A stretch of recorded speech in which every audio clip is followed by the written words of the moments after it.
Face au quartier d'affaires du plateau, sa haute tour surplombe l'horizon dans la lueur des rayons de soleil sur la lagune. Une tour aux côtés d'un bâtiment rectangulaire, les deux symboles d'un hôtel mythique, le plus luxueux d'Abidjan. Un symbole du luxe à l'ivoirienne qui nous a ouvert ses portes, d'habitude réservées à ses prestigieux clients. Tous venus goûter au charme de ces deux édifices, inaugurés en 1963 et 1969, ayant retrouvé leur allure d'antan en 2011 et 2015. Parmi ces célébrités, de nombreux chefs d'État de la planète. Vous pourrez dire à Sylvain, son aspirateur est mal placé. Hein. D'accord, madame, c'est bien noté. Ok. Faites-le maintenant. Sylvain, s'il te plaît, ton aspirateur est mal placé. Tu peux le ranger, s'il te plaît. Ce matin-là, nous accompagnons la gouvernante générale de l'hôtel et sa collaboratrice dans le sein du sein, l'un des lieux les plus secrets de l'hôtel Ivoire. La suite signature, la plus chère de l'établissement. La gouvernante, Alida Amoussou, a décidé de l'inspecter de fond en comble. Qu'est-ce qu'on contrôle dans une chambre? Évidemment, la propreté, c'est la première chose. D'accord. La mise en adéquation avec les standards, donc tout ce qui est disposition. Et après, les problèmes techniques. En général, le problème ne se pose pas sur la propreté. La gouvernante générale, elle, c'est l'œil de la finition. C'est la finition qui pêche toujours un peu. Donc, vous allez voir comme ça, la chaise. Vous mettez l'ouverture du cabriolet, du fauteuil, vers l'entrée. Parce que dans le luxe, le client ne doit pas faire de mouvement. Donc, vous devez tout apprêter.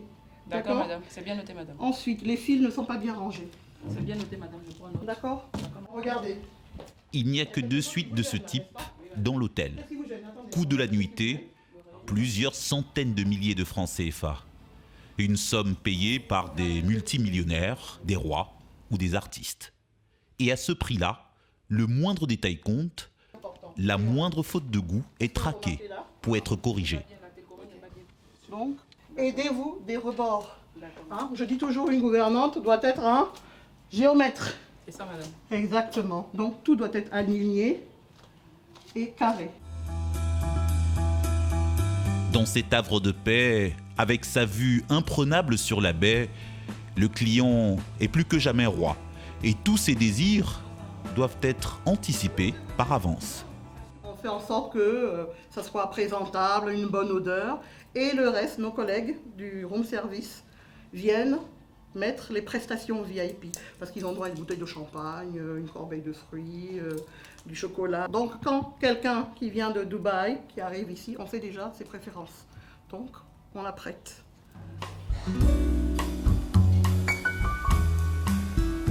Quelques étages plus bas, c'est déjà l'heure du petit déjeuner. Le premier rendez-vous d'une longue série de repas servis ici presque 24 heures sur 24. Je suis avec vous ce matin et tous les matins, du lundi au vendredi sur le petit déjeuner pour voir si tout va bien, pour vous accompagner justement dans votre expérience concernant le petit déjeuner et tout ça. Voilà. Le petit déjeuner, une expérience loin d'être tout à fait banale pour les clients de cet hôtel de luxe.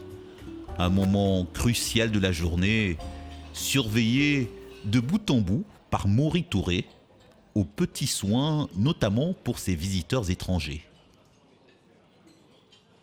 Regina, les cafés là sont pas bien chauds. Il faut que ce soit bien chaud. Ce qui est arrivé là, c'est pas bien chaud. Hein. Ouais, il faut laisser ça bien chauffer. On dit généralement que quand le petit déjeuner se passe bien, il y a de fortes chances que le séjour du client se passe bien. Si le petit déjeuner se passe mal, parce que c'est le premier repas, donc le client il a ça au travers de la gorge, et puis après ça peut être très compliqué de pouvoir rattraper. Alors le continental il coûte 15 000 et l'américain il coûte 20 000. Donc quand vous facturez ce prix-là pour un petit déjeuner à un client, donc il va sans dire que le client s'attend à un certain nombre de prestations et surtout à un certain nombre de produits qui doivent être disponibles. Et il faut que ces produits soient tout le temps disponibles, justement.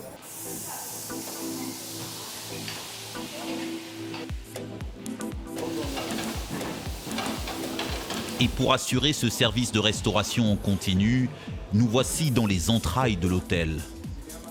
À la cuisine centrale où s'affairent des dizaines d'employés sous la direction d'Abderrahim, l'un des chefs cuisiniers.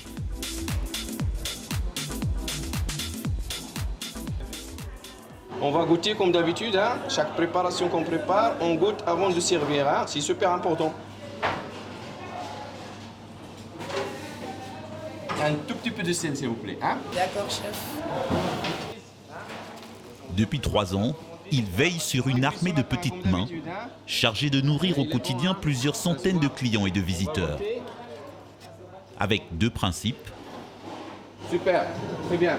L'abondance du choix et la liberté totale laissée aux clients. Bon, ça c'est du saumon fumé. Ça aussi c'est pour les buffets. Le buffet, on pose avec les salades. On fait toujours du saumon fumé, des charcuteries à base de porc et sans porc, des sushis, des capraccios de bœuf, capraccios de poisson. On met toujours ça sur le buffet. En plus des salades composées et des salades créditées, avec un assortiment de sauces. Comme ça, les clients et eux-mêmes, ils composent sa salade. C'est bon, cousin? On est prêt pour midi? Oui, ça va. Ah, on est en place. Ce midi-là, comme assez souvent, en plus des repas prévus pour les clients de l'établissement, plusieurs autres réceptions sont organisées dans l'hôtel. De quoi mettre une pression supplémentaire aux équipes du chef qui fonctionnent déjà à flux tendu depuis le début de la matinée. On est tous là aujourd'hui, c'est bien. Ça c'est pour une pause café tout à l'heure. On a une pause café de 400 personnes. En fait, on fait de grands volumes, c'est des grandes quantités, oui. C'est des grandes quantités, oui. Et pendant qu'à la cuisine, le chef Abderrahim organise la mise en place de son buffet. Oui, chef, à qui le pain pour la patinoire? C'est parti? C'est déjà parti. C'est en bas? C'est déjà en bas. Très bien. On a fait la quantité comme d'habitude pour 400 personnes? Exactement. Super, très bien, chef. Déjà en avance. À quelques centaines de mètres de lui, les derniers réglages ont lieu dans la salle où l'établissement va organiser cette réception du midi.